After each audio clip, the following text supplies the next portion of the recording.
Hey everybody, welcome to episode 10 of Restoration Z, where we're restoring the Suzuki DRZ400SM, and we are at a turning point. I need to give a quick update from the last episode, and then we're going to move forward. Okay, so as you saw in the last episode, exhaust is now all polished, and everything is basically clean and serviced.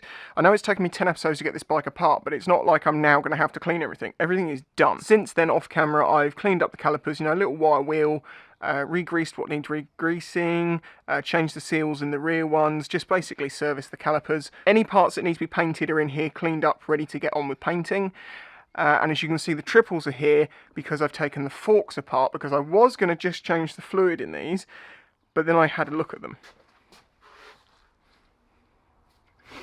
I think this is the better one. As you can see, my fork seals are absolutely gone, the dust seals anyway.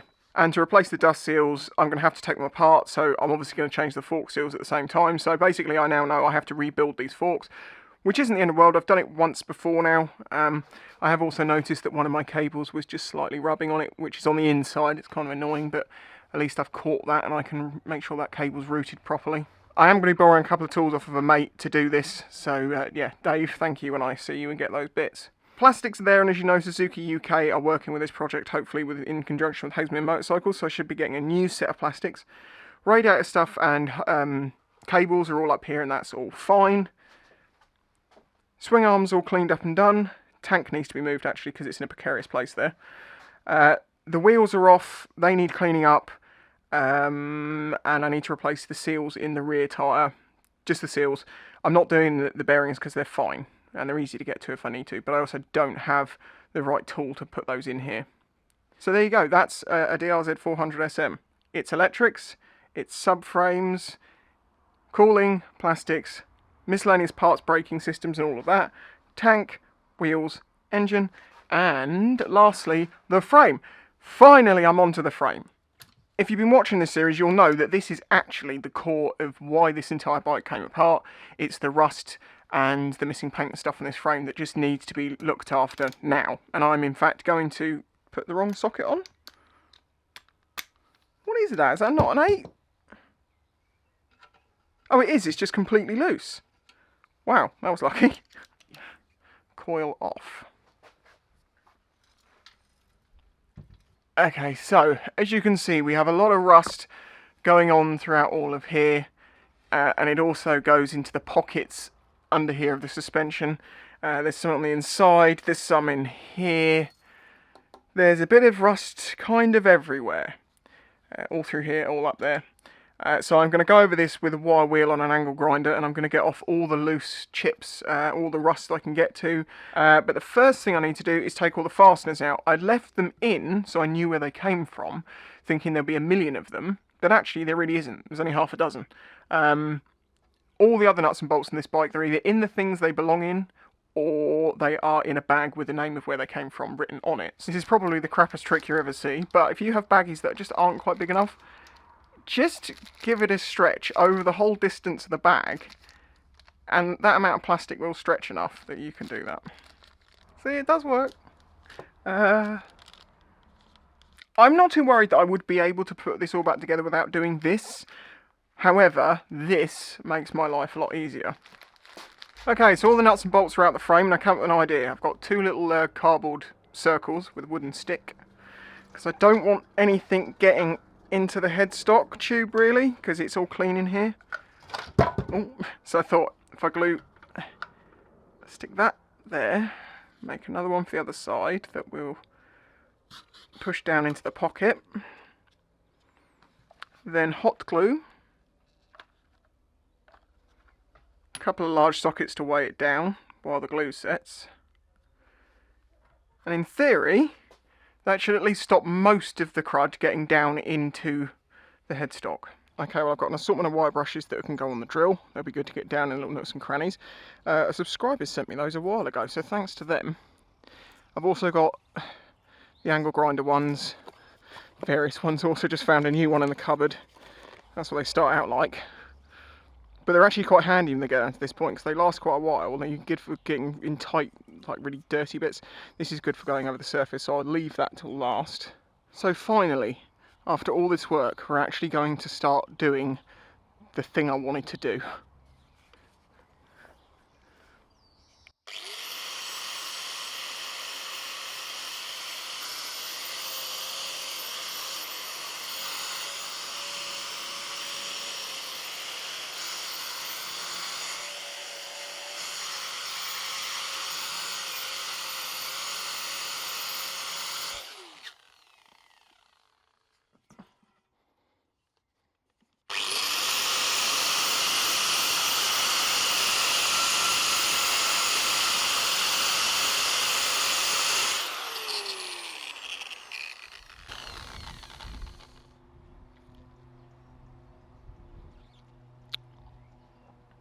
Okay, well, basically I started getting to grips with it down there and was like, okay, let's have a look at it elsewhere. And everywhere I'm finding it, it's actually under the paint. A lot worse than I'm realising. So a little spot like here actually runs all the way along this weld line, and it's, you can see the rust's underneath here, it's underneath there.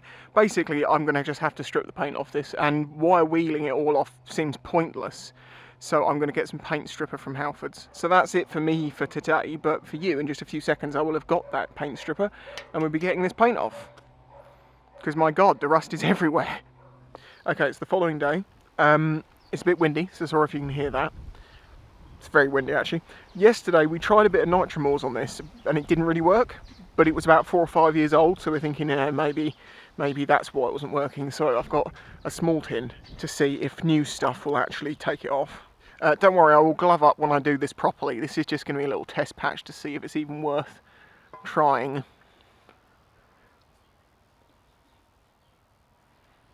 I'm not seeing a lot happening. I'm going to leave it for 5-10, see what happens.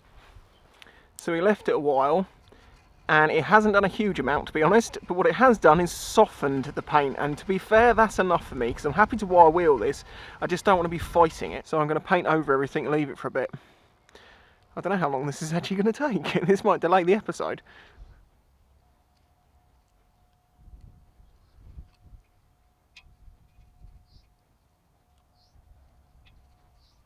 Okay, I've left it a while and you can see that in places it's working, it's melting the paint, and in other places it's just softening it.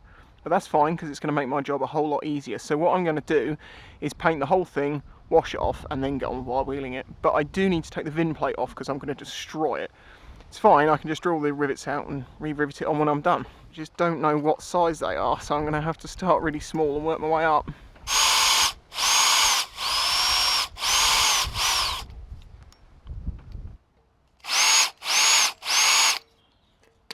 There we go.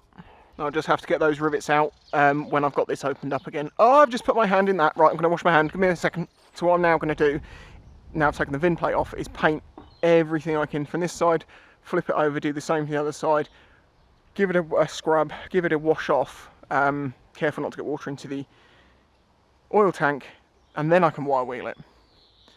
It will just make the wire wheeling process, you know, maybe half an hour, not 5 hours. Obviously this is where acid dipping, medium blasting, all that sort of stuff would be good, but I don't have access to it. And neither do a lot of people who are watching this if they want to sort of try and do this themselves, so it does make some sense to do it this way. Yes, I probably should get a bigger pot of this stuff, but even if it just softens it, I'm still going to have to go over it, so it's just going to make my life a lot easier. Okay, well what I'm going to do now is leave this for, you know, an hour or so, come back to it every now and then, probably scratch it up with a little wire brush, just to try and get it everywhere, soften it up. I'm keeping a little bit of this for any really hard to reach areas that I might find later on. If I can't get the angle grinder in there, I'll retreat them. Okay, well it's kind of helped. I left it on for a couple of hours while I brushed it every now and then I washed it all off with a jet wash, being careful not to get water into the dry sump, and I've actually now opened that to allow it to breathe if any liquid did get in there, and I'll also flush it somehow. And yeah, it's softened the paint in places and it has taken it off in some others, but it's not done too well in some other places. I've already tried half the frame. This is how I know this. As you can see, this side I'm actually getting down to the bare metal over most of it, but as you can see, there's stubborn bits left.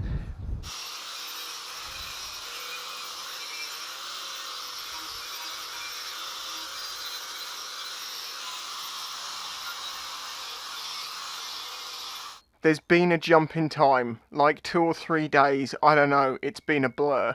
The frame now looks like this, which is basically 99% bare metal. The reason I didn't film any of it is because it was exactly the same thing as what you saw. It was wire wheel, paint with a paint stripper, rinse it off, wire wheel, paint with a paint stripper, and just did that 3 or 4 times. And then going over it with, so I was using the angle grinder, you know, with these sorts on it. I was using the drill with all of these sorts, you know, all these getting down in the nooks and crannies, and that's part of the issue. It didn't take that long to get most of the paint off, but it took a long time to get all the paint off, like underneath everywhere and in here. There's still a few little spots I need to go over, but I've been doing this for days, and I also want to get this episode done so you have something to watch, my wonderful Patreon supporters. So I thought I'm going to take a break from this for a day, because it's only, you know, the last few bits to do. Although I do actually have an issue. The steering lock, it's grey underneath there. The little door retains the lock into the frame, and that's a rivet. So if I want to get this out, I have to basically break the top off that and drill it out, and I can't find anywhere that sells a rivet. So that might have to stay grey under there forever. I mean, does it really matter? No. Do I care that much? No, because it gets covered up. I can change it in the future if I can find some way around it, but it's just annoying. As you can see, this is very much paint-free. It's all the little nooks and crannies, but the rust pocket area, see, I've still got a little bit of paint in that side, but yeah, it's a bit grubby at the moment because I've actually sprayed this with WD to stop it rusting, so I've still got a bit more to do. But when I do go to clean it, paint it, obviously, I'm going to properly strip it using some, I'll use some thinners, I think, just get all the grease off to degrease it. That's what I was trying to say. Right. I need to make a stand. The proper stands that you paint motorcycle frames on have a tube that goes through here, through the headstock, because obviously you don't want paint in here, so that can be sealed off, and then it holds the frame out. To do that is going to be quite difficult for me. The way I think I'm going to be doing it is basically using some frame holes as places to mount the bike. I'll show you. Okay, so what I've got is this old steel rim. That's going to be a good base. I've then got this tube, which is a piece of galved steel. I'll have to get the galv off it before I can weld it, because I'm going to put that through there. I've got a couple of little wedges of steel that I can wedge in, and I'm going to arc weld it, so I don't have to clean anything up. Just stick weld it. That'll weld in there, like that. And because that'll be way too light, I then put on as many of these brake discs as I need, until I have enough weight that it's definitely not going over. So just need to quickly take some of this galv off, quickly clean that edge up, whack that in there, stick the little things in, and it'll be built. You'll see. Okay, well, I'm going to be respirator on because I need to clean up this bit of galv tube. The reason you need to clean galv up is because when you weld it, it basically releases chemicals which are very bad for you. Grinding is also a bit of an issue, which is why I'm using a respirator, but I just need to take it off.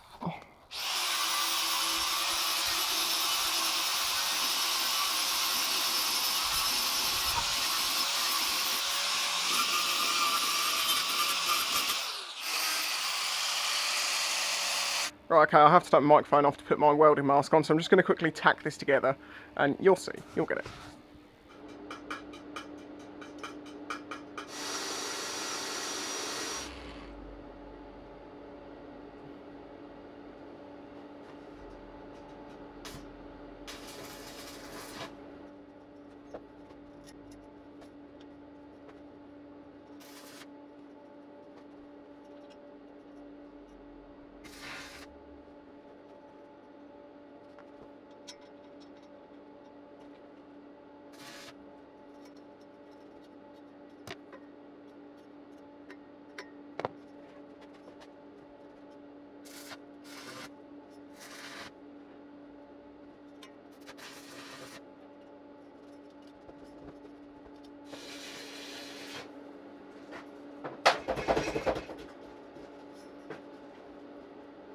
Okay, I think I've outdone myself on this one.